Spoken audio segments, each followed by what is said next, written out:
Hi there, and welcome back to the CKM Red Rugby League channel. We hope you are well from wherever you're joining us from. It's Tuesday. That can only mean that the NRL is back. The team lists are published. And as ever, myself and Luke are here to take you through all the lineups. How are you going, mate? Mate, I'd be a lot better if Brad Arthur knew what the fire truck he was doing. But you know what? We're gonna get to that. It's gonna be a very good show. 4 games, bye round, Origin coming up. We're in for a treat this round, I reckon, Matty. I reckon we're in for a real good one this week. How are you?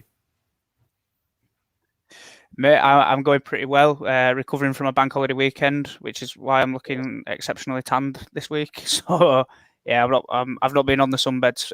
The UK does get occasional sunshine from time to time, but enough of that. We will jump straight into our first game. It is the Dragons versus the Broncos.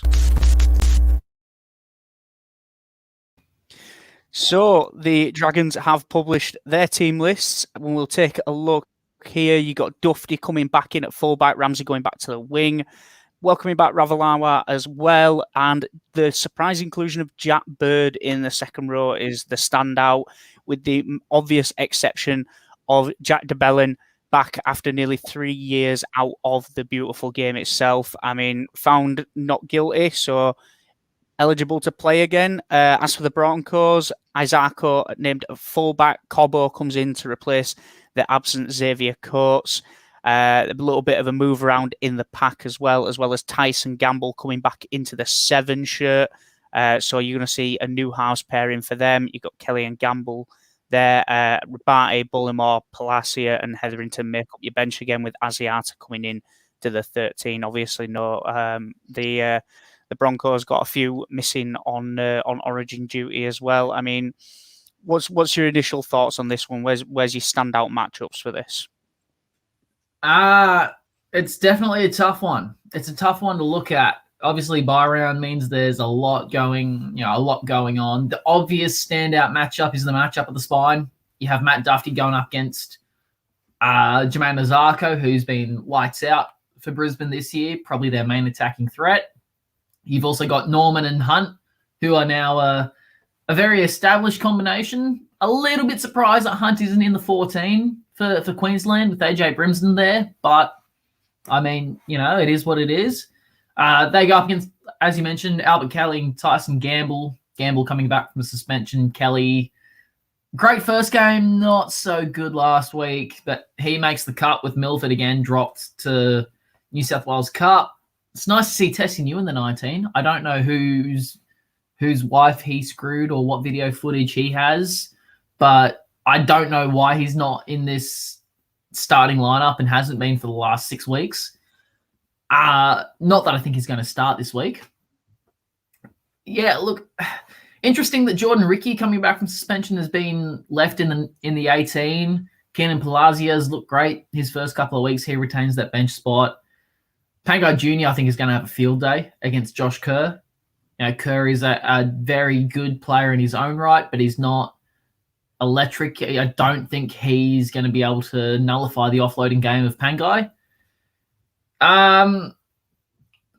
In terms of a tip, I don't think I've said it this year, but I think I'm going Broncos. Yes, it's at Nestrada. The Broncos aren't really missing anyone, though. They're not missing a major name that I can think of that isn't Payne Haas. And even then, they bring back Matt Lodge. He comes back into starting prop. Alex Glenn comes back into the 11. Tommy Flegler and John Asiata in the 13 is fantastic. He's that ball-playing 13 that I think typifies what that role is now in today's game. Yes, all eyes will be on Jack de Belin. Great that he's finally back in the NRL fold. But your thoughts on whether he's guilty, not guilty. You throw that one up in the air and you leave it there. But yeah, look, I think Broncos 1-12. I don't see it being a crazy big blowout. Ben Hunt has to step up and prove as to why he should be the 14. Anytime try scorer, I'd love to say Jack de Belin on his return. That'd be a great fairy tale story. I think more realistically, Herbie Farnworth should go up against Gerard Beale, who's not a great defender. Farnworth, I think, will be too strong and will just power over Beale. So Broncos 1-12, and the Pommy in Farnworth anytime try scorer. Okay, I'm gonna disagree with you on this one. I think while I agree that the Broncos aren't really missing anyone for Origin this year, which it happens when you're not playing at your best. I mean, there's a reason that those players have not been picked, and it's because they are underperforming and they are quality players who are just under delivering right now.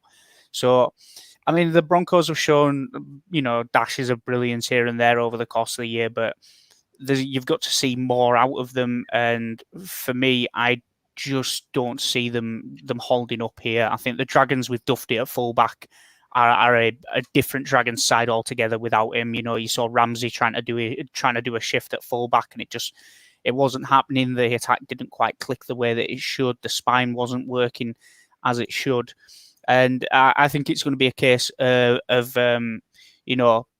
former players past that are going to come back to haunt the Broncos here. Hunt didn't leave the Broncos on fantastic terms. Neither did Jack Bird. He had a bad run with injury, found his time on the outer with the club and said that he wasn't really supported. And now you're going to throw him into a new position, a second row. I mean, Bird's a versatile player, and I think he brings a lot more mobility to that forward pack. You already look at that Dragons forward pack. Vaughan, big man, very mobile. Laurie, just a big man. But you go Kerr, Bird, Ford, and then even down to the bench of like the likes of Alvaro and DeBellin. It's a very mobile pack from the Dragons. I think in this very sped up, enhanced game that we now play, that has the potential to maybe gas the Broncos out. So I see it being tight for maybe 50, 60 minutes, but the Dragons maybe opening this one out to a 13 plus margin in the last 25 minutes of the game. So I'm going to say Dragons 13 plus on this one. And Bird anytime. I think Bird maybe stuffs one over on his former team here. I can't wait to rub this one into you like Ian rubbed it into you last week, mate. You know what? If Ian's watching, thank you, lucky stars. I'm not a gambling man. If anyone was watching last week and saw Ian giving it to me over the Knights Manly game, up the Knights. With that, we'll get on to our next game. It is the Tigers versus the Panthers.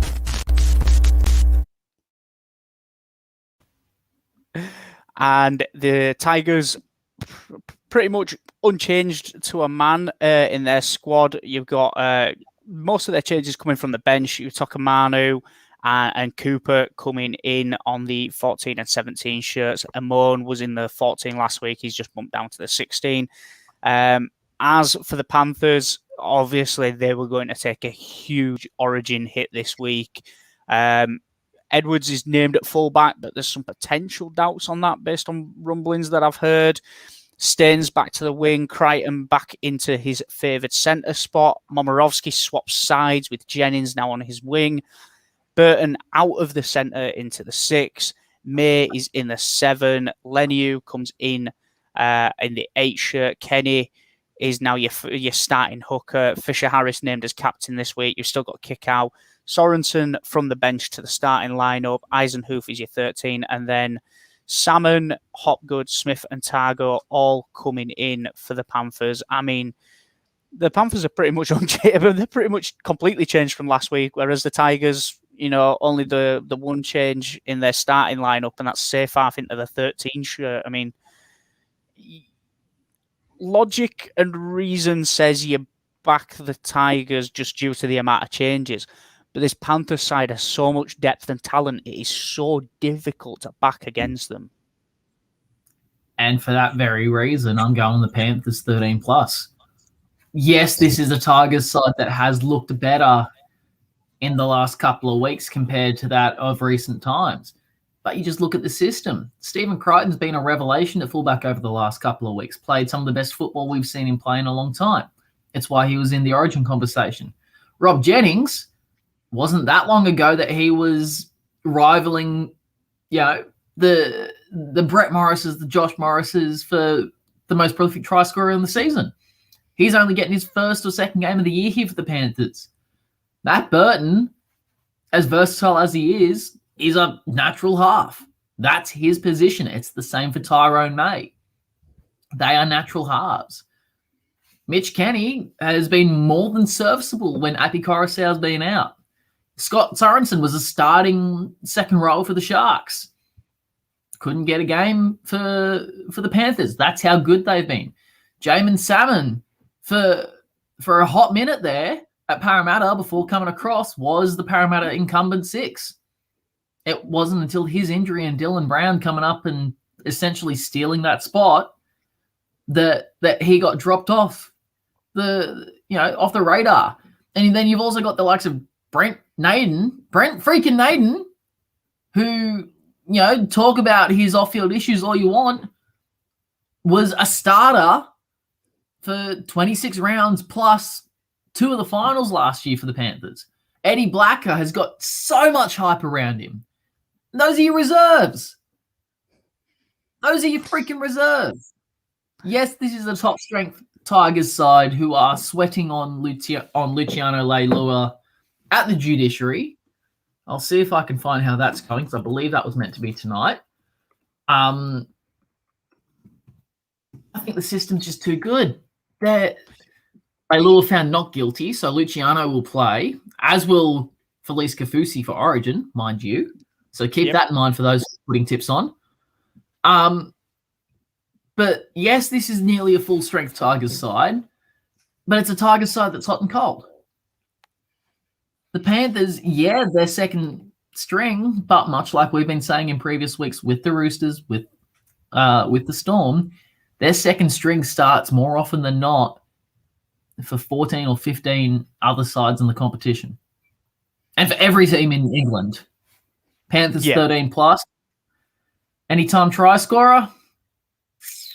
Billy Kickout tends to have some fun against the Tigers, so I'll go with him. Okay. I'm going to back Tigers, but I'm going to back Panthers. I'm going to go 1-12 on this one. Yeah, I know the mug dropped quickly there. Panthers 1-12 on this one. I think it's going to be a bit tighter. I do worry about. I have a thing about unfamiliar house pairings. Burton and May, yes, they've played very limited time together when Luai was on the outer for a hot minute, and but Burton's been playing his trade in the centres for a little bit, coming out off the flanks and now dictating the play is a very different ball game. Kenny, again, like you mentioned, very good hooker, but he's not Api Carousel. Like, they lose so much around the ruck when you lose Api Carousel, and I just don't know if Mitch Kenny's up to that standard. And you've seen with the Tigers, they have a tendency to, when they play the teams that have got the nippier hookers, your South Sydneys, when you've got Damien Cook popping out, the Tigers tend to struggle against that. Their middles switch off. They've got big bodies up the middle. They get tired. They wear out. And so I just don't know. I don't know how much the Panthers have got this one by. I'm going to say 1-12. I am very hesitant on that one, though. Any times to try scorers. Kick out is a solid shout. You want your senior players to step up when you've got a bit of a second string side running out. Like we said before, mumblings around Edwards potentially missing. I'm going to say Crichton. I think he's going to be a little bit scorned that he's missed out on an Origin spot. And when a week is, when all the eyes are on the Origin squad this week, I expect Crichton's going to step up and try and pinch a shirt for Origin too. And from there, I can see the Panthers running out 1-12 on this one, but the Tigers are going to have to really dig deep. Yeah, agreed. I will say if Edwards does drop out, it wouldn't surprise me to see they could go one of a couple of ways here. Ivan Cleary and the Panthers. You could put Naden straight back in a fullback. He's been playing fullback for the reserve grade side. You could go Crichton, fullback, Burton, centers, Jamin Salmon into the halves, into a natural halves position. Or you go Brent Naden into centres, Stephen Crichton a fullback. Those are the three obvious options that I see, but it'll be interesting to see how it plays out. Yeah, I echo your thoughts on that one. I'd say probably Crichton drops back to fullback and then Naden in there, but we'll see how that one plays out, and we'll get on to the next one. It is the Storm versus the Titans. And the Storm and the Titans both missing a fair chunk of players. I mean, the Storm this morning, big news that Nico Hines is going to be leaving at the end of the year. It was pretty much a given. It was just a case of where would he be going. Turns out that the Sharks have put in a more than suitable offer for him, so he'll be heading there next season. So don't think that means that he's going to switch off, though. Eremaya is into the 5 shirt. Adokar off on origin duty. Cooper Johns named in the 6. Asafa Solomona is off the bench and into the starting prop. As we mentioned, Kafusi is found not guilty. He wasn't named in the 17 regardless, but he'll be looking forward to getting out there for Origin as he's been found not guilty. Lewis and Penny, 16 and 17, Kamakamitha and Booth make up the other interchange spots. Dale Finucane, really surprised not to see him named in the Origin squad. He's been there or thereabouts for me, but that one's by the by. Going down to the Titans, there's two obvious standouts there. The first one is Campbell in the 1 shirt. Obviously the son of Preston Campbell, the Titans great. And then Ash Taylor named in the 6 shirt. No Tanner Boyd this week. He's dropped. And then a bit of a changed up bench as well for the Titans due to origin duty.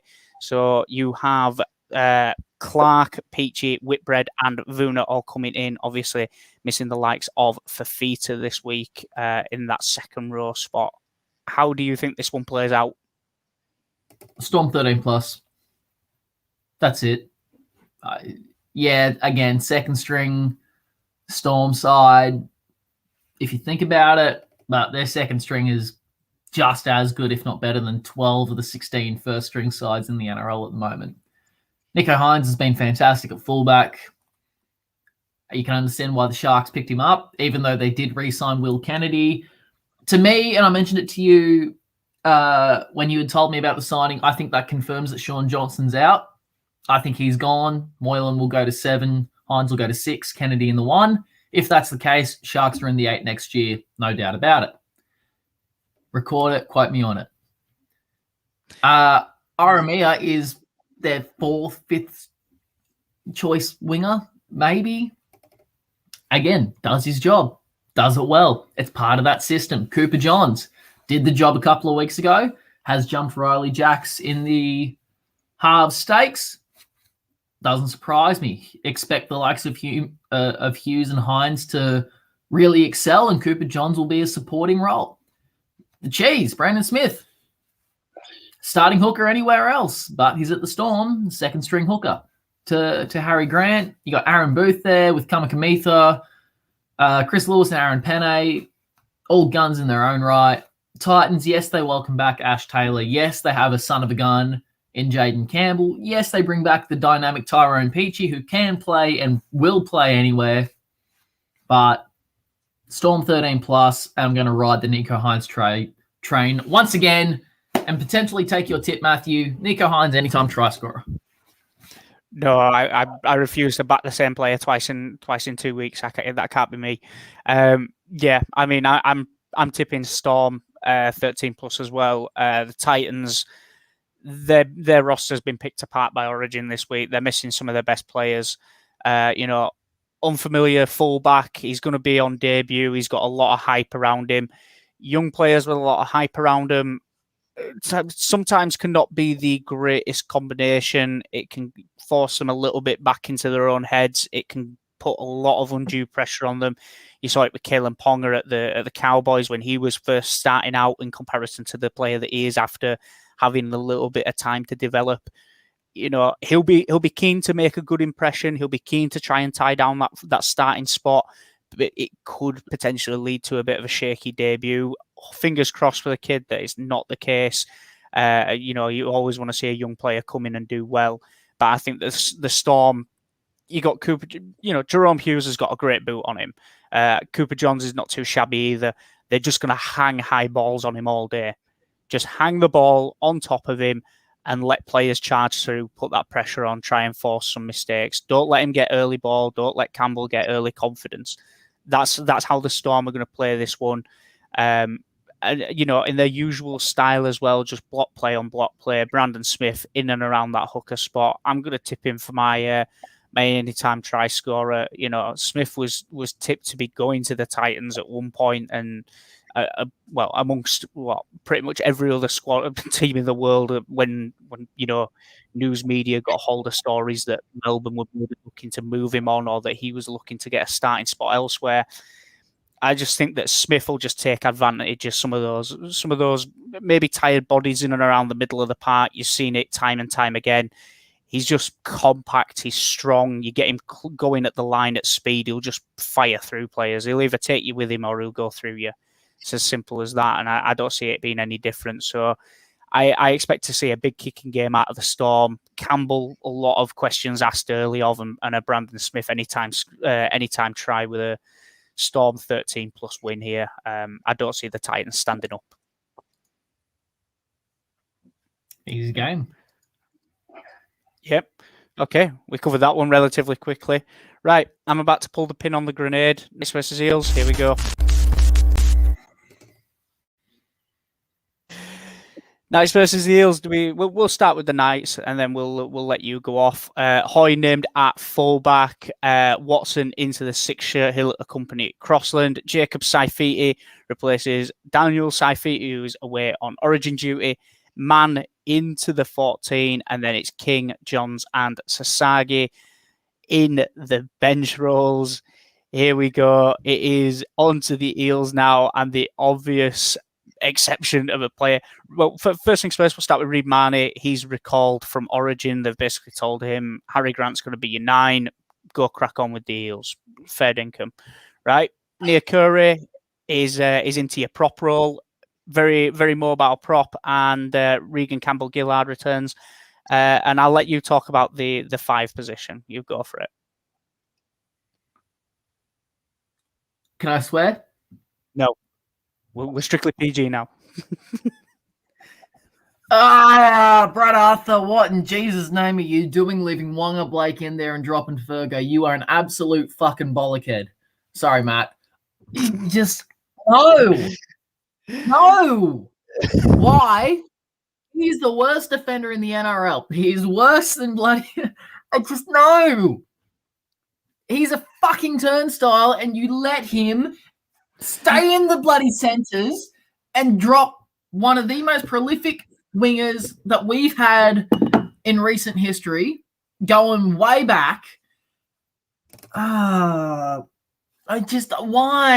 Why do you think Gagai and Johnson scored hat-tricks on the weekend? It wasn't because of freaking Blake Ferguson.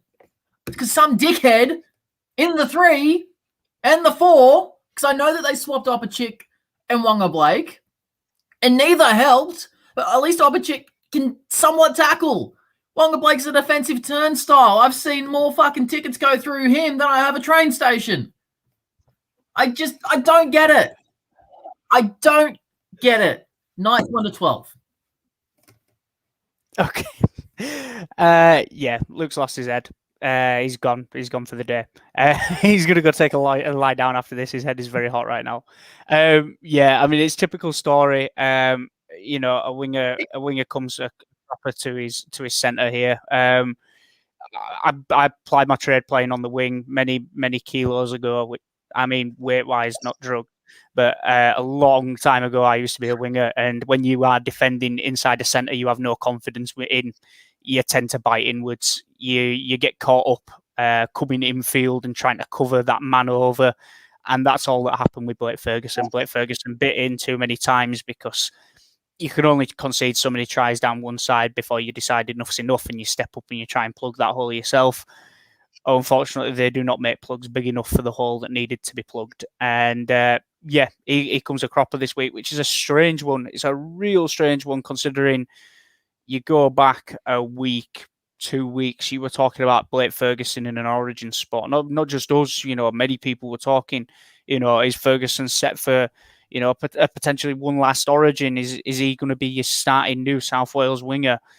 Nope. Now this week he's not even going to make it into the Eels squad, and Wonga Blake has now got his Dunster outside him.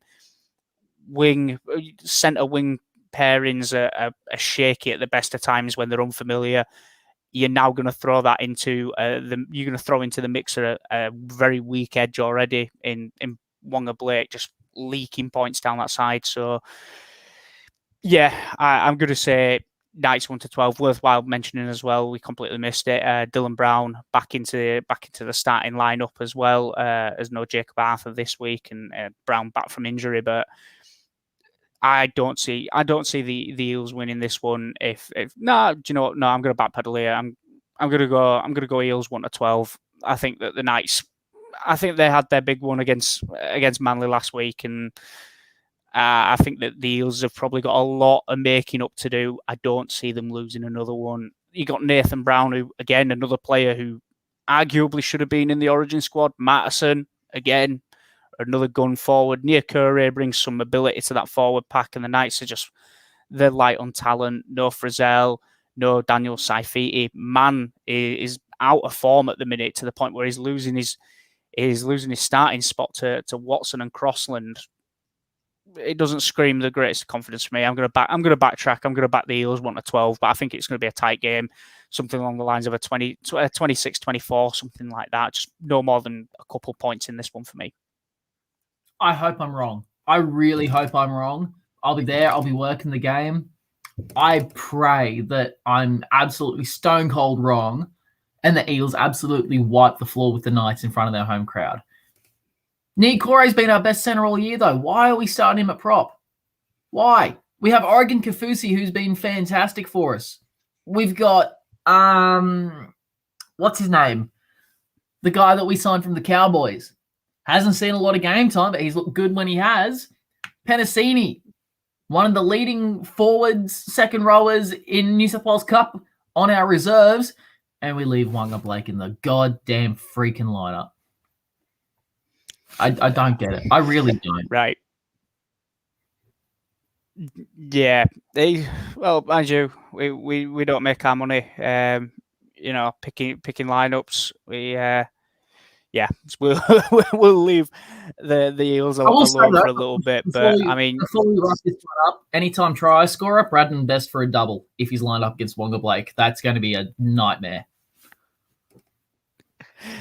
I feel like your anytime try scorer against the Eels is always just whoever lines up against Wonga Blake, double. You're not wrong, to be fair. I think you've backed that twice in 2 weeks and it's come off both times. Hey, so, I suggested Alex Johnson double Dan Gagai last week at $10 and it got up in the first half.